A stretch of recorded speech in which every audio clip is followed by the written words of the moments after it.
Good evening. My name is David Martin. I have a sixth grader at the Hommocks. Also have a third grader at MAS. So I've jotted a couple notes, and I'm just going to sort of jump between reading from them and speaking freely. So the district talks a lot about diversity, yet I see no evidence that students' true selves have been factored into these plans, specifically students entering Hommocks over the next 3 years. This is concerning because 4 times over the last 2 years, I've sent the board and superintendent emails discussing the issues of diversity, equity, and inclusion here in Mamaroneck. Each time I felt ignored.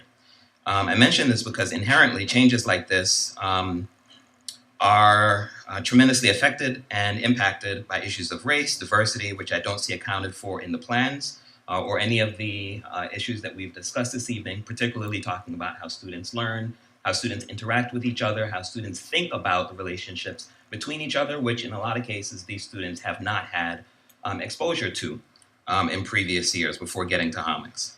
We've also heard a lot about social and emotional supports, and I find that interesting because just before the holiday break in December, my daughter was called a nigger by a white boy in an after-school club at the Hommocks. It took 30 days to finally meet with the principal, my wife and I, and when we did meet with her, she literally asked us why we were meeting because she thought the issue had been resolved. It turns out that the only parents that she, the assistant principal, and the counselor in charge of the club had met with, the only parents that is, was the parents of the white boy. Talk about social and emotional supports. No counseling was offered to my daughter.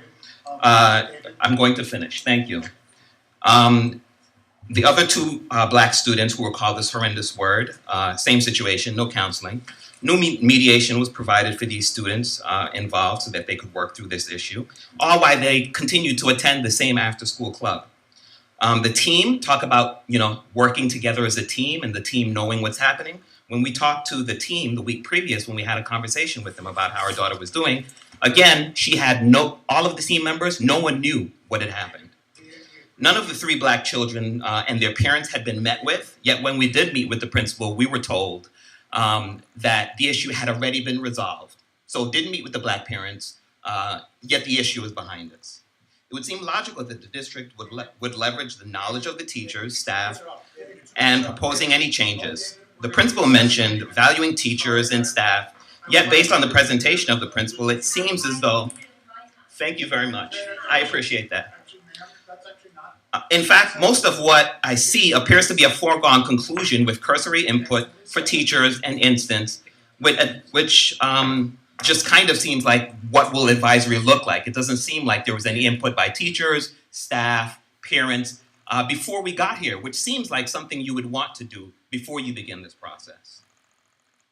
I noticed a posting recently for a director of student services, yet we've heard no commentary this evening about how such a position will actually be used. And additionally, teaching with various blocks of time requires professional development and buy-in from teachers. In general, there seems like a concerning lack of transparency and lack of communication, which to me just feels quite disingenuous. Thank you.